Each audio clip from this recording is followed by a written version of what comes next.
Tip-Sters in Santa Clarita, California. It's just the Tip-Sters with Melissa Morgan. How goes it? If you've got a tip for Melissa, true crime stories that pique your interest, a cold case you might be able to solve, why the Real Housewives never seem to do any housework, anything, tell us about it by calling the Tipster hotline at 832-TIPSTER. That's 832-847-7837, or send an email to jttipsters@gmail.com. You just might hear your tip on the podcast. Now here's your host.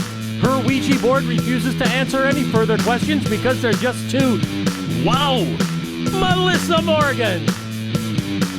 Oh, more cowbell.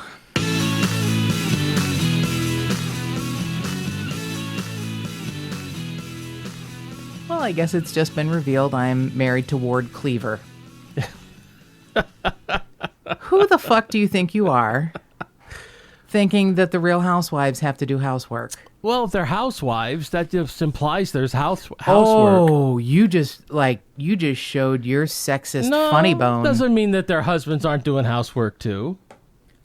Oh, that is not how that came out. That was the most 1950s sexist bullshit I have ever heard. I don't think so. I think that if you're a housewife, you do housework. Well, oh my God. Okay, first of all. Yeah. Well, obviously you don't because they don't. Oh, shit. No, he didn't. You have lost every female fan you've ever had. And the chicks dig you because I make you look good, and then you reveal yourself as a backyard pisser and a total sexist asshole. Oh my God, Archie Bunker. This is terrible. I'm a disser. I'm a pisser. No, yeah, I'm a disser. Too. I'm a kisser. I'm a backyard pisser. Yeah, please don't write a song about this. Okay. Listen to me. Yeah. I honestly can't believe you're saying that. Many of the Real Housewives, by the way, number one, it's a really bad misnomer. A lot of them aren't even married. Right. And a lot of them have jobs. No, I don't know mean that. jobs. I mean careers. Well, so a lot of them are cottage industries. Yeah. They've built, an empire. Right. So they're not housewives. They are. I told you the name is a misnomer. Okay. Well, then there you go. Some of them aren't even married. There's Right. not a wife part. Some of them are just, they own a house. So you could interpret my point of view, my comment, to mean that why are they called Real Housewives when they are actually very successful career people? You're an awful man. You're an awful, awful man. I am. Okay, so, right. I am a huge fan of the Real Housewives franchise, and my favorite part is when I am, not all of them, but most of them. My favorite part is when I am watching several that I have recorded, and Mark will come home from work and I'm staring at the screen slack-jawed at the, now that I realize it, horribly scripted fake bullshit fights, and Mark will be taking his tie off and go, let me guess, was someone betrayed? Yes. And it's in every episode, so fuck you. Yes, someone's betrayed. But anyway. You betrayed me. Always. That's why you watch the show. It makes you feel like a better person. It makes you feel better about yourself. Here are these women with money shooting out of their buttholes, and they're miserable. And you're like, see, it doesn't make you happy. Well, right. I'm going to try and cobble together the money to pay the gas bill, but I'm happy. And then they turn off the camera and they're all very happy. But, shut up. No, they're not. Probably not. No. I mean, they probably really are just the egocentric, miserable people they seem to be. I think most of them, and that's what makes you feel better about yourself. Why do you watch a car wreck? Because it's fascinating. You're like, oh, thank God that's not me. Okay. That's why you watch The Real Housewives. It's fascinating, and you're like, oh, thank God that's not me. Just don't betray me. You've betrayed every woman you've ever met, housewife perpetrator. I'm a housewife person. I Yes. don't know what that means. Anyway. I perpetrate housewifeism. You I don't know what that means, but okay. You sexist housewife perpetrator. You shut up. You shut your pie hole. You pipe down in there, sunshine. Okay, I'm going to go do the dishes now. Okay, that's right. You get your sweet little ass in the kitchen, and you do the dishes while wearing an apron. I do wear an apron. It's called my suit and tie, which I get all that stuff all over it as you constantly remind me. You really stop digging yourself a hole. Okay. Stop digging a hole for yourself, because you'll have to dig it and then pee in it and then get in it. Ouch. All right, let's move on. I've then. stopped you, haven't I? I've cut you down. Awesome. Yeah. Just shut it. Okay, so. I'm just excited because somewhere today I get to play the news update theme again. Oh, right. We didn't decide where that would go. Well, you can decide. Maybe we should just start at the beginning. Maybe All we right. should just do that. Yeah. Why don't you hit it, Producer Mark? Okay.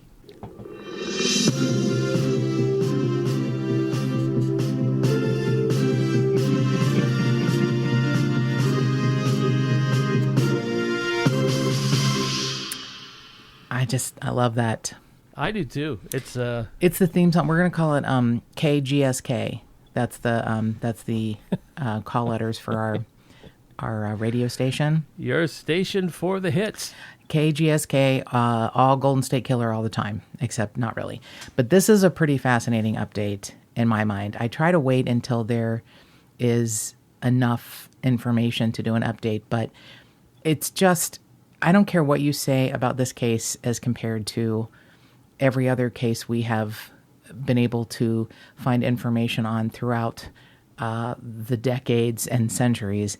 This one is going to have such long-lasting and long-reaching ramifications. It just never ceases to amaze me.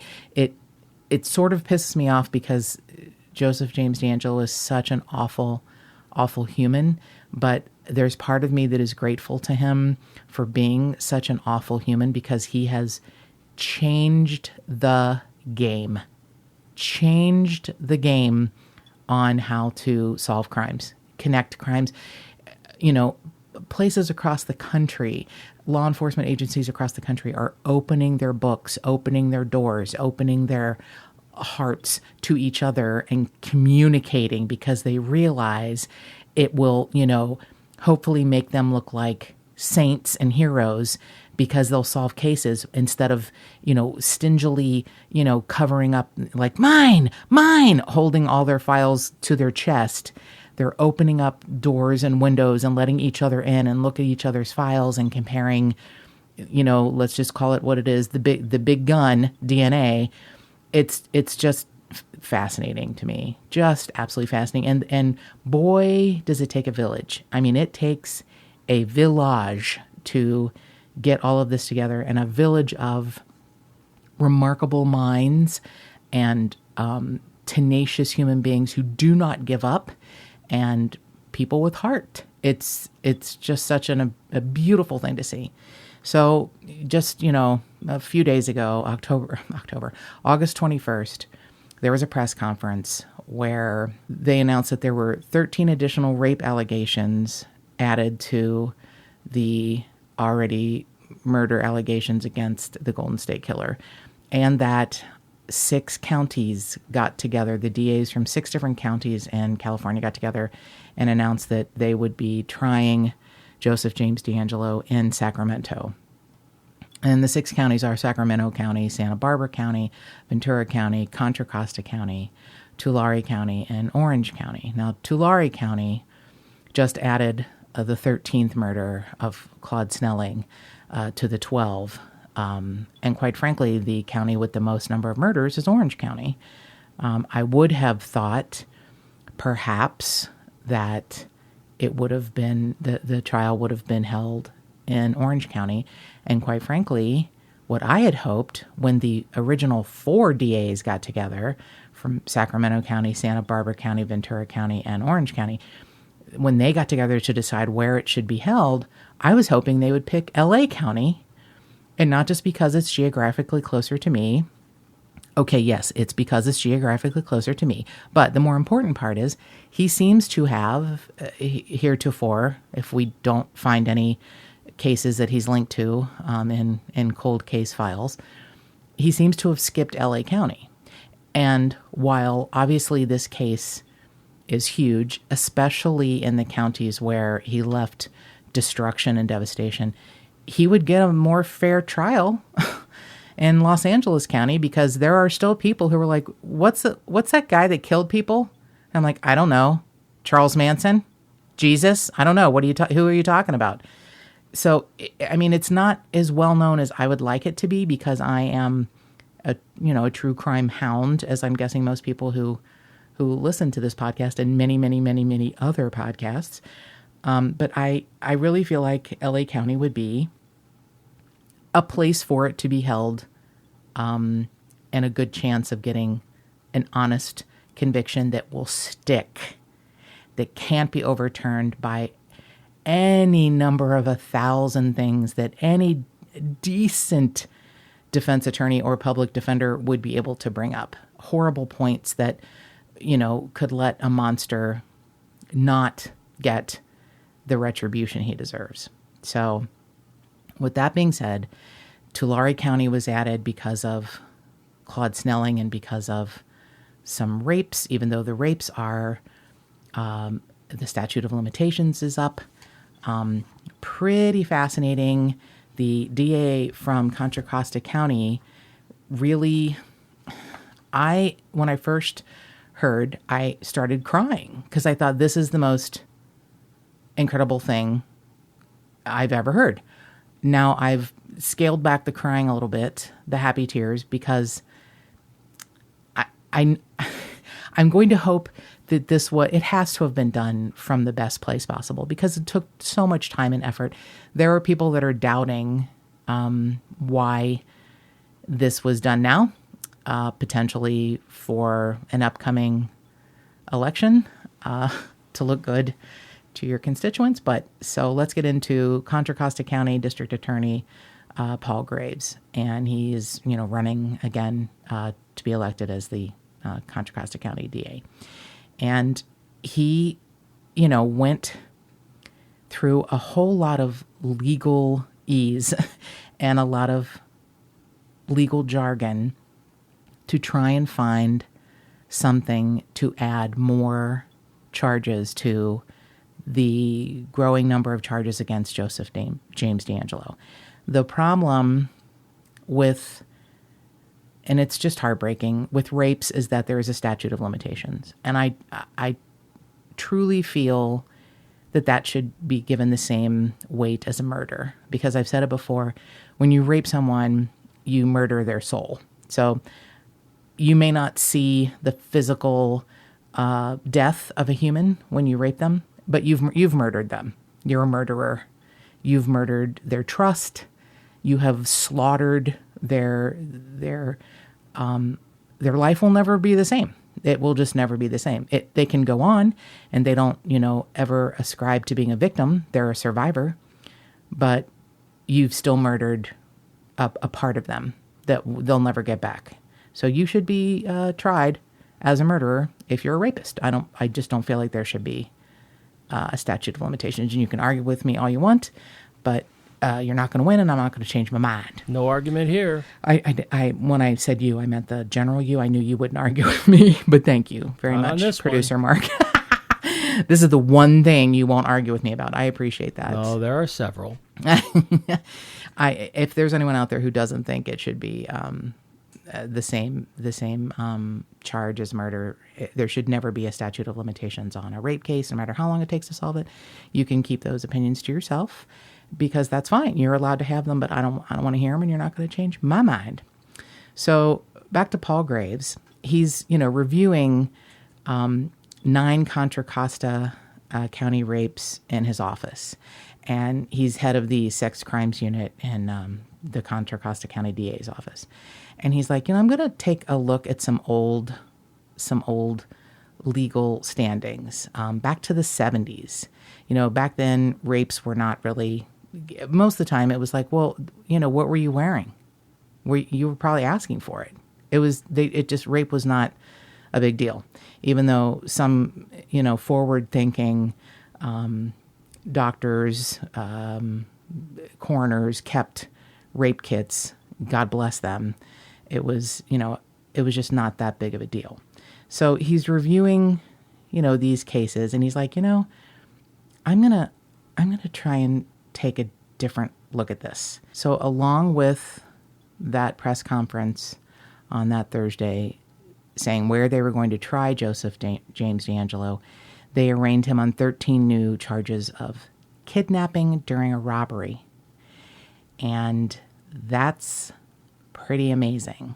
That is a fascinating, very creative. Very creative. Because there are statutes of limitations on those crimes as well, but they're apparently longer. Not kidnapping with robbery. There's no statute of limitation at all? Nope. I didn't know that. Yep. It's brilliant. I mean, Yes. It's a brilliant tactic, assuming that it's a good idea. And Assuming we get it to stick, that's the thing. And there are proponents who are saying this was done so that Paul Graves can get reelected, but pretty fascinating stuff. So he's going through old cases. Even in the 90s, there was something called a John Doe warrant. You issue a warrant once you have a DNA rape kit or DNA from a robbery. You issue a warrant including that sample, but you don't know who it is. But at least it's on file. You've got a DNA profile of some sort, and you put that on file under a John Doe. So Paul Graves is combing through old files. This really started in the 90s, which was also pretty smart, trying to find, places he can hook up Joseph James D'Angelo with current, adding to his already long list of charges. So he went back and examined the old penal codes dating back to 1982 and even on some old case law from the 1970s. And he needed to find a life sentence eligible crime that would fit, that didn't have a statute of limitations. And bingo. So Paul Graves said the mistake was everybody started with the sexual assault charge. And back in the 70s, that was really minor, which is heartbreaking.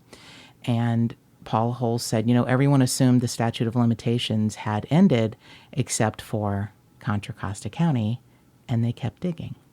So Paul Graves found that in 1973, there was a law enacted for kidnapping during a robbery that allowed for a life sentence. And no statute of limitations. So the statute doesn't exist today, but it existed back then? Well, it's a law back then. He was charged, they were going to charge him for the rapes, which had a statute of limitations. Because he stole tiny items, trophies, and, they could call it kidnapping because he would tie them up, move them. Right. Even if he moved them to a different room. That's still kidnapping, I guess, under the statute. Yep. And because he would take, little jewelry or items, if he moved a female from room to room or a male from room to room, that's kidnapping. Tied up, it's kidnapping. And if you take their jewelry, it's kidnapping during the commission of a robbery. Life sentence, no statute of limitations. It is brilliant. It is. It is a brilliant. I remember listening to the formal indictment when he finally was charged with all these counts. Yep. Including the murders, everything. And when they went through this whole, how many did you say there were? 9 or something? Well, 9 plus 4 new ones, so a total of 13. 13 different counts of kidnapping in the commission of a robbery. Mm-hmm. I hadn't heard the strategy, and I'm thinking, wow, this is interesting. And now I see what they did, or what this DA did. It does happen to be an election year, but he and his paralegal spent many hours, many days, many weeks figuring this out. And he knew that compared to the horrible sadistic murders and rapes, that would be revealed, that, the threat of a kidnapping during the commission of a robbery is kind of pales in comparison. But he's like, I don't know. I just feel like this is the key. It's like nailing Al Capone on tax charges. Yeah, if it has the same effect, if it locks him up for the rest of his life, I can see the argument. I don't know. There's it's so many. I think there's a total of 36 counts or something now against him. That seems all like a lot. I'm not sure how the jury will react to that or how the defense will take advantage of that. It's a lot of different stuff. And that's exactly what he said. Paul Graves said, on the face of it, it sounds like we're stretching it, but not in the eyes of the law. Now, what he's saying makes sense to a man who practices law. When you get a jury of your peers, not a possibility. When you get, hopefully, a jury that understands what you need to prosecute someone on, in the eyes of the law, this is an amazing find. Absolutely. It's an amazing find. And even Paul Holes was like, look, I think you need to, he talks to Anne-Marie Schubert, Sacramento District Attorney Anne-Marie Schubert. He says, I think you need to talk to Contra Costa. I think Paul Graves has figured out some stuff about how to charge the rapes. Because quite frankly, Sacramento, it's just a bunch of rapes that have expired. So right. I just don't get why it's being... So anyway, Anne-Marie Schubert takes this opportunity to, puff up her stupid little fake chest and say, Contra Costa did suggest the possibility of filing the kidnap for robbery charge. And, our office did extensive research on it. And then we worked, collaboratively with Contra Costa on the counties. But we are the ones that, I'm sorry, I just hate her so much. I try to give her credit for putting together an amazing team that got this done, back in 2016. But I want to step on her throat. So when someone says, Paul Graves is coming up with this in an election year, I don't fucking care. If it helps him get elected, that's great. What he came up with was fucking awesome, and I hope it sticks. And, if Anne-Marie Schubert, if someone comes up against her that, gets one more vote than her, I will be over fucking joyed. Sorry. Oh, she's going to get reelected. There won't be any. Stop it. Oh, God. No, she's incredibly annoying. No question. Right. So after she takes credit for what, Paul Graves came up with, Paul Graves said, this is why I do this job. I signed up to get justice for the victims, and it's really one of my proudest moments as a DA. And I don't blame him. I feel like it's amazeballs that he, looked and searched and dug. And I mean, a legal mind can do this, who has the time and puts in the effort, but he did it. So I'm going to give him the credit and tell Anne-Marie Schubert to get in the back of the line. So that being said, another woman who is a shero to me, and she gave Paul Holes permission to release her name, Barbara Ray Venter. And she is from New Zealand, and she is a national treasure. So this woman, who is a retired intellectual property attorney, she's 70 years old, and she is one of those people they call an adoption angel. She helps adopted people find their birth parents.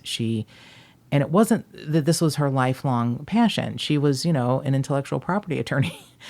And what got her interested in genealogy was this weird fluke. So we're going to thank her dad. It was a terrible thing that happened, but even something as awful as this brought about this amazing hobby in her mind, and she fucking solved the Golden State Killer case.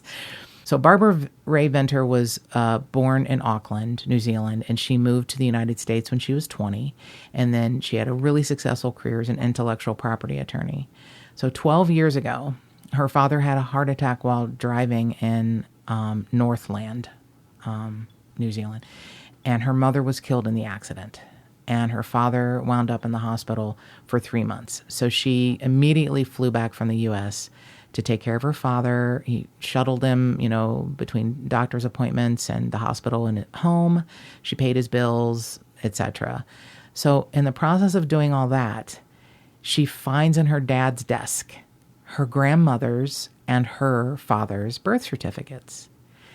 Now, she thought that her grandmother was just off the boat from Scotland. And no, her grandmother was born in New Zealand. It was like, what?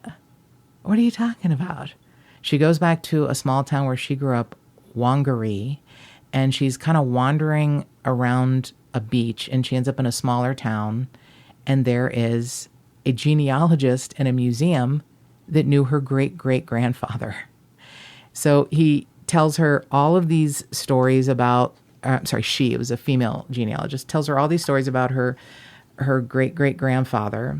And she was like, Dad, why didn't you ever tell me? We would go to this cove in this little town, and why didn't you tell me that your great-great-grandfather was, born here? I have to wait till you're in the hospital and go through your papers and find this stuff out.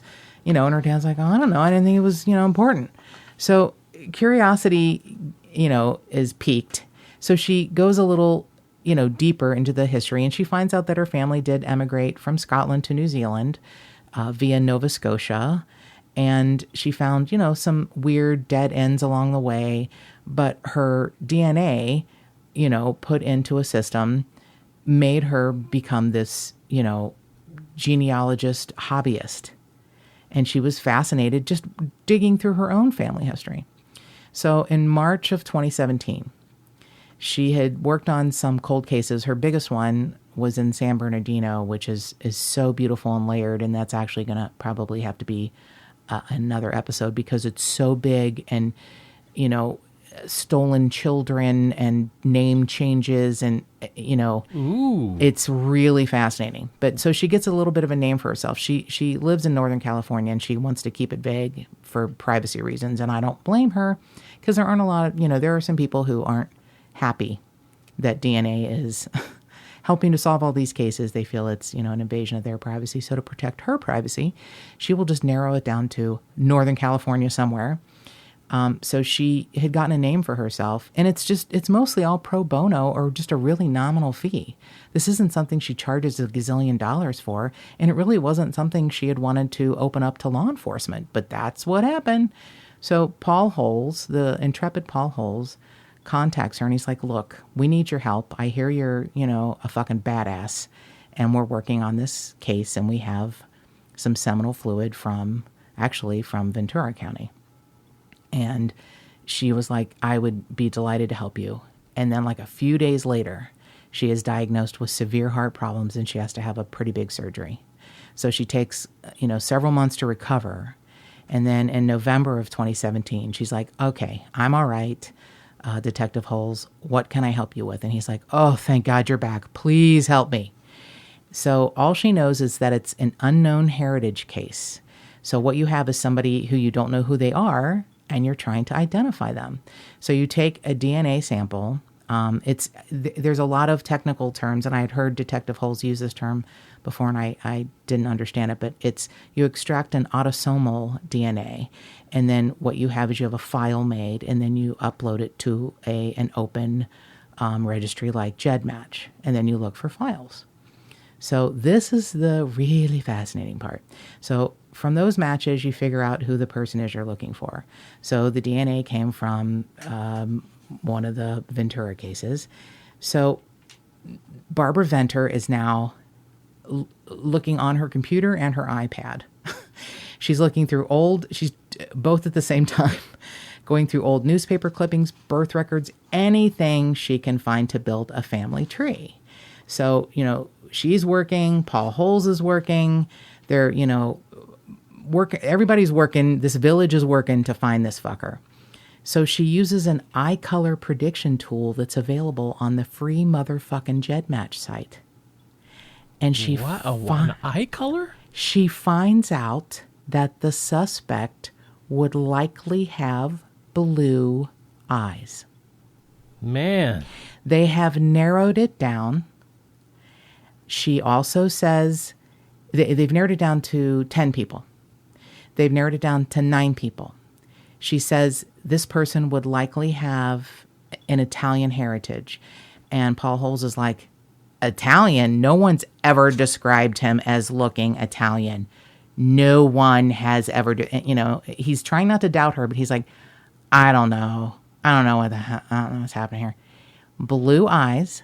It's down to 6 people. The name D'Angelo pops up, and Paul Holes is like, hey, wait a minute. And then the blue eyes, and he's the only suspect with blue eyes.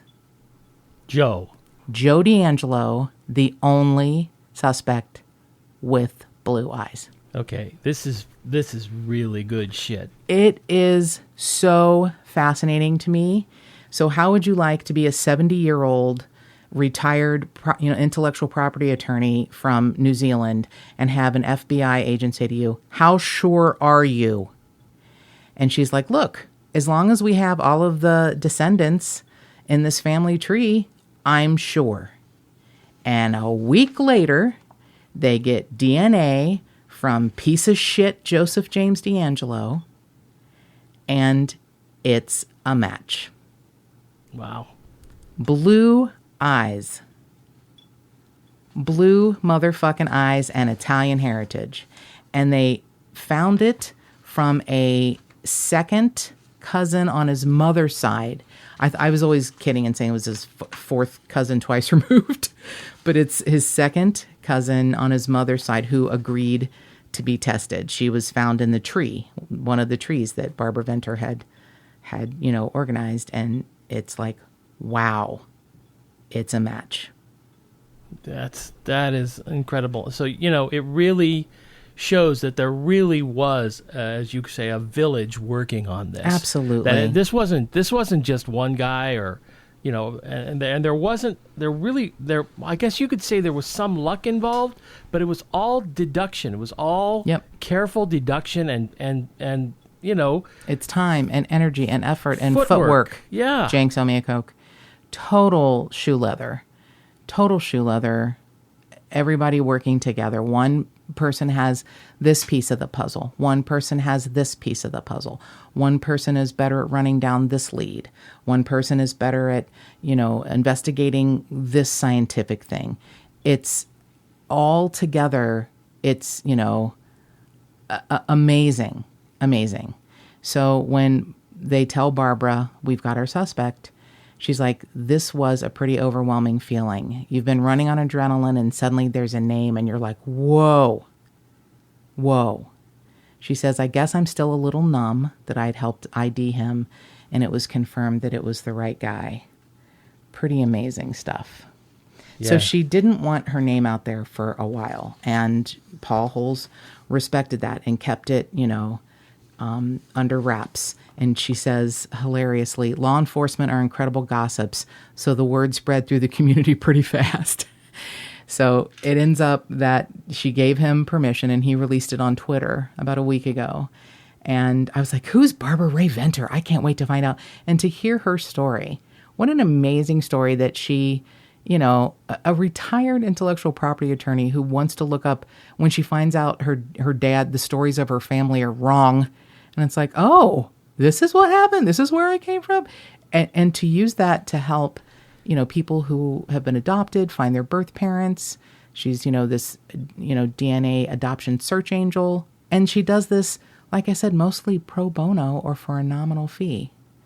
Yeah. And that somebody knew about her and how she, helped solve another big case. And you do feel better that law enforcement's really worked together. Yes. On this case. Yeah, it really did. That's what I'm saying. This case has broken open the heart and soul of law enforcement. And I feel like made them realize we have to stop withholding evidence from each other. It's not an ego thing anymore. This is about what we signed up for, which was getting the bad guys. And I knew I was going to cry. But it's happy tears. So, obviously, the word spreads fast, and she has a shitload of cold cases she's working on. So now the 70-year-old is sort of out of retirement. Yeah, it sounds like it. Even though she calls it a hobby, it's pretty amazing. And she said sometimes she forgets the ramification of her work, but she was doing a presentation in Burbank, and a woman who knew 2 of the Golden State Killer's victims approached her in tears and was hardly able to speak and just threw herself into Barbara's arms and said, "Thank you, thank you, thank you. There's just nothing else I can say but thank you," which is the most beautiful thing. So back to why this is going to be prosecuted in Sacramento. And this could be tacked on at the end as an editorial because this is just my opinion and nothing else. My opinion. This is not fact-based. It's just my opinion. But we'll see how this plays out. So a lovely list of the top 5 reasons why it should be tried in Sacramento was written on Jennifer Carroll's blog. And Jennifer is the daughter of Lyman Smith. And she has every right to feel the way she feels. She has been a really staunch advocate for, her father and her stepmother Charlene's murders getting solved. I mean, she's an amazing woman. So I hadn't thought about this, but producer Mark sort of pointed out most of her list is from an emotional place. So we'll go over it. Not that that's wrong. It's just from emotions more than fact-based. And I just want to be clear. The Smiths were killed in Ventura County, right? Or was it? Yeah. So she's advocating for having the trial in Sacramento. So and she lives pretty amazing on its own. She lives in Santa Cruz. So she, and maybe, so yeah. So, all right, number 5, she says it's affordable. I don't know if she means it's affordable because of the DA's office or it's affordable for victims to get there, but we'll just leave that there. Number 4, Sacramento has excellent journalistic reporting. That is true. And that is true. The Sacramento Bee and the Sacramento Press, that's still good old-fashioned. It's really a good old-fashioned press town. They've got a really good local media there. They're fantastic. Allie Wolf from Fox Channel 11 Fox Channel 40 is fantastic at covering it. I agree completely with number 4. Excellent journalistic reporting. There are a lot of great journalists, a lot of places, but they do have great ones there. Number 3 is the Sacramento Extended Law Enforcement deserves it. Okay.